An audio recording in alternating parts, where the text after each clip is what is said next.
அதிகமாக கடன் வாங்குகின்ற மாநிலத்தில் தமிழகம் நம்பர் 1 உள்ளது. திராவிட மாடல் அரசு தமிழக மக்களை ஏமாற்றிக் கொண்டிருக்கிறது என்பதில் எந்த மாற்று கருத்தும் இல்லை.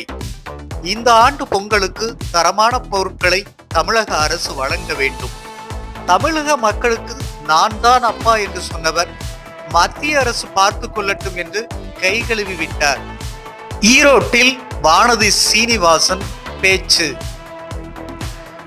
ஈரோடு வில்லரசம்பட்டியில் நாளை பாஜகவின் விவசாய அணியின் சார்பில் வேளாண் மாநாடு நடைபெறுகின்றது. இதனை முன்னிட்டு அக்கட்சியினால் அமைக்கப்பட்டுள்ள வேளாண் கண்காட்சியை அக்கட்சியின் மகளிர் அணி தேசிய தலைவர் வானதி சீனிவாசன் துவக்கி வைத்து அங்கு அமைக்கப்பட்டுள்ள அரங்குகளை பார்வையிட்டார். பின்னர் செய்தியாளரிடம் அவர் கூறியதாவது: திமுகவினுடைய தேர்தல் அறிக்கையில ஓய்வூதிய திட்டத்துக்கு என்ன அவங்க கொடுக்கறதா சொன்னாங்க. இப்போது என்ன அறிவிச்சிருக்காங்க? ஓய்வூதிய திட்டம், பழைய ஓய்வூதிய திட்டம் அப்படிங்கிற வாக்குறுதியை அவர்கள் மறந்துவிட்டு இப்ப இந்த அறிவிப்பை கொடுத்திருக்காங்க. எதனால கொடுத்திருக்காங்க? கடந்த ஒரு மாத காலமாக தமிழகம் முழுவதும் பல்வேறு போராட்டங்கள். இன்று அரசாங்க ஊழியர்களுக்கான ஒரு விஷயம் அறிவிச்சிருக்காங்க. போராடி கொண்டிருக்கக்கூடிய தூய்மை பணியாளர்கள், செவிலியர்கள், ஆசிரியர்கள், கல்லூரியில ஆயிரக்கணக்கான இடங்கள் நிரப்பப்படாமல் இருக்கிறது. அந்த மாதிரி கல்லூரி ஆசிரியர்கள் எல்லாம் போராடிட்டு இருக்காங்க. இன்னும் எத்தனையோ பேர் அவர்களுடைய வாக்குறுதிகளை நம்பி போராடி கொண்டிருக்கிறார்கள். ஆனால் தேர்தல் நெருங்குகின்ற காரணத்தால ஏதாவது ஒன்றை செய்தாக வேண்டும் என்கின்ற சூழ்நிலையில் இந்த அறிவிப்பை வெளியிட்டிருக்காங்க.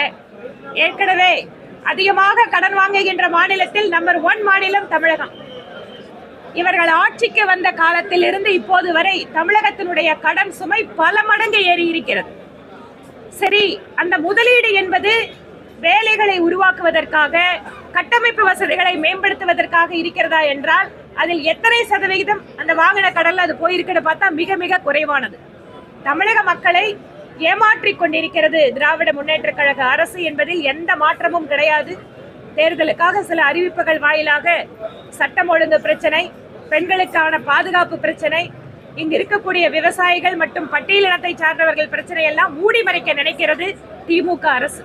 கடன் தள்ளுபடி, உற்பத்தி செலவு, இந்த மாதிரியான குறிப்பாக இயற்கை சீற்றங்களின் போது விவசாயிகளுக்கு கிடைக்கிற இழப்பீடு, இவை எல்லாமே தகுந்த நேரத்தில் அதற்கான முடிவுகளை விவசாயிகளுக்கு நாங்கள் கொடுத்து, ஏற்கனவே நீங்க சொன்ன மாதிரி உற்பத்தி செலவு அப்படிங்கிறது தமிழக மாதிரியான தொழில்துறை சார்ந்த மாநிலங்கள்ல ஜாஸ்தி தான். ஏன்னா நீங்க பக்கத்துல ஒரு மில்லுக்கு போனா கூலி அதிகமா கிடைக்கும், தொழிற்சாலைக்கு போனா கூலி அதிகமா கிடைக்கும். விவசாயிகள்கிட்ட அந்த கூலியை கொடுக்க முடியுமா? முடியாது. அதனால உற்பத்தி செலவுங்கிறது குறிப்பாக தொழில்துறை மாநிலங்கள்ல ஜாஸ்தி தான் ஆயிட்டு இருக்கு. அதனாலதான் குறைந்தபட்ச ஆதார விலை இந்த 12 வருட காலத்துல நெல்லு, கரும்பு அப்படிங்கறது மட்டும்தான், கோதுமை மட்டும்தான் இருந்தது. இப்ப பயிர் வகைகள், எண்ணெய் வித்துக்கள், உற்பத்தி செய்யக்கூடிய அத்தனை பொருட்களையுமே MSPல அதிகமா கொண்டு வந்தது, அதிகமா இன்னைக்கு விலை நிர்ணயம் பண்ணி இருப்பது மோடி அவர்களுடைய அரசு. தென்னை விவசாயிகள் சம்பந்தமா நான் சொல்றேன். ஏனென்றால் நான் கோவை மாவட்டத்துல தென்னை விவசாயிகளுடைய அந்த தென்னை விலை குறைஞ்சிருக்கும் போது விவசாயத்துறை அமைச்சராக அங்கிருந்த அமைச்சரை கூட்டிட்டு இப்போது தேங்காயினுடைய விலை உயர்ந்திருக்கு. இந்த மாதிரி ஒவ்வொன்றாக செய்து கொடுத்துட்டு தான் இருக்கும். அதனால எந்த நேரத்துல எது விவசாயிகளுக்கு செய்யணுமோ அதை நிச்சயமாக மோடி அவர்கள் அரசு செய்யும். இந்த மகாத்மா காந்தி ஊரக வேலைவாய்ப்பு திட்டம் என்பது இப்போது விக்ஷித் பாரத் அப்படிங்கிற வேலை உறுதியளிப்பு திட்டமாக மாற்றம் செய்யப்பட்டு நாட்டிலே அமல்படுத்த தொடங்கி இருக்கிறோம். இதுல நீங்க 125 நாள் ஏற்றிருக்கோம் நம்மளோட வேலை நாட்கள் அப்படின்னு சொல்றீங்க. 125 நாட்கள் உயர்த்துவது அப்படிங்கறத வேலையில்லாத ஏழை தொழிலாளிகளுக்கு ஒரு உத்தரவாதம் அளிக்கக்கூடிய ஒரு வாய்ப்பு. இரண்டாவது, நீங்க சொன்ன மாதிரி 2 மாசம் கேப் கொடுத்திருக்கீங்க. இதை பற்றி எல்லாம் விரிவாக நாளை 5ஆம் தேதியிலிருந்து ஒவ்வொரு மாவட்டத்திலேயும் ஒவ்வொரு பகுதியிலேயும் இது தொடர்பாக மக்களுக்கு இதை பற்றி, இந்த சட்டத்தை பற்றி முழுமையான புரிதலை ஏற்படுத்துவதற்காக அமைச்சர்கள், எம்பிக்கள், MLAக்கள் இந்த மாதிரி ஒவ்வொருத்தரோடவும் தனித்தனியான நிகழ்ச்சி ஏற்பாடு செய்ய போறோம். அது எக்ஸ்பிளைன் பண்ணணும்னு சொன்னா அந்த டேட்டாவெல்லாம் போட்டு உங்களுக்கு எக்ஸ்பிளைன் பண்ணணும். அதனால நாளைக்கு உங்களுக்கு விவசாய கருத்தரங்கள மாநாட்டில் இதற்கான முழுமையான பதில் கிடைக்கும். இந்த வேலைவாய்ப்பு திட்டத்தின் புதிய சட்டத்தின் வாயிலாக ஏமாத்துறது, ஆளே இல்லாம ஜாப் கார்டு போடுறது, இந்த மாதிரி நிறைய விஷயங்கள் மாறுதல் அடைய போகுது. அது மட்டும் இல்ல, ஏதோ ஒரு வேலையை அந்த 100 நாள் வேலை வாய்ப்பு திட்டத்துல செய்யாம ஒட்டுமொத்தமாக டிஜிட்டல் மயமாக்கி என்ன வேலைகளை செய்கிறோம். அதாவது வேலை அளிப்பது மட்டும் ஒரு சட்டத்தினுடைய நோக்கமாக இல்லாமல் கிராம பொருளாதார அடிப்படை கட்டமைப்பு வசதிகளோடு இந்த சட்டம் அந்த வேலை வாய்ப்பை உருவாக்குது. ஒரு கிராமத்துக்கு என்ன வேணும்? நீர்நிலைகளை பராமரிப்பது, அங்க தேவையான கட்டமைப்பு வசதிகளை உருவாக்குவது, இந்த மாதிரி விஷயத்தையும் இந்த புது சட்டம் ஏற்படுது. அதனால் இது ஒரு முழுமையான சட்டமாக இருக்கும். பொங்கல் பரிசு அப்படிங்கறத ரொம்ப வருஷமா தமிழகத்துல கொடுத்துட்டு இருக்கிற விஷயம்தான். ஆனா அந்த பொங்கல் பொருட்கள் எவ்வளவு தூரம் ரொம்ப தரம் இல்லாமல் கொடுக்கப்படுவது, அந்த பொங்கல் பொருட்களை வாங்குவதில் ஊழல் என்று பல்வேறு குற்றச்சாட்டுகள் ஒவ்வொரு பொங்கலின் போதும் திமுக அரசின் மீது வைக்கிறோம். இந்த முறையாவது அவர்கள் தரமான பொருட்களை கொடுப்பாங்களான்னு பாக்குறோம். சார், நீங்க காவலருக்கு பாதுகாப்பு இல்லைங்கிறீங்க. காவலருக்கே பாதுகாப்பு இல்லை. ஒன்று, போலீஸ் மக்களை காப்பாற்றணும், இன்னைக்கு அவங்களுக்கே பாதுகாப்பு இல்லை. அப்ப சாதாரண மக்களோட நிலைமையை நினைச்சு பாருங்க. ஒரு காலத்துல சட்டம் ஒழுங்கு சிறப்பான மாநிலம், அமைதியான மாநிலம், பெண்களுக்கு பாதுகாப்பான நகரங்கள் அப்படிங்கிற அந்த இண்டிகேட்டர் எல்லாமே இப்ப மாறி இப்போது தமிழகத்திலே ஒவ்வொரு நாளும் வன்முறை. சின்ன சின்ன பசங்கள்லாம் போதையினுடைய அடிமையாகி இன்று அவர்கள் குடும்பத்தில் அமைதி இல்லாம, சமுதாயத்தில் அமைதி இல்லாம செல்கின்ற நிலை. நம்முடைய பெருமைக்குரிய அப்பா என்று தமிழக மக்களுக்கு நான் தான் அப்பா அப்படின்னு சொன்னவரு இன்னைக்கு என்னன்ட்டாரு? மத்திய அரசு பார்த்துக்கிட்டோம், பெற்றோர் பார்த்துக்கிட்டோம், கையை கழுவிட்டு போறாரு. இதுதான் இன்னைக்கு இருக்கக்கூடிய யதார்த்தம். மத்திய அரசு கொடுக்கின்ற நிதி அப்படின்னு வரும்போது வேலை உறுதியளிப்பு திட்டமாகட்டும் அல்லது எந்த திட்டமா இருந்தாலும் அமல்படுத்துவது அப்படிங்கிறது மாநில அரசு. அப்ப அமல்படுத்தும் போது என்ன பண்ணணும்? பயனாளிகளை யார் கண்டுபிடிச்சு கொடுப்பாங்க? மாநில அரசு தான் உண்மையான விவசாயிகளை கண்டறிஞ்சு கொடுக்கணும். முன்னாடி என்ன பண்ணாங்க? விவசாயிகளோட லிஸ்ட் எல்லாம் அனுப்பிச்சுட்டாங்க.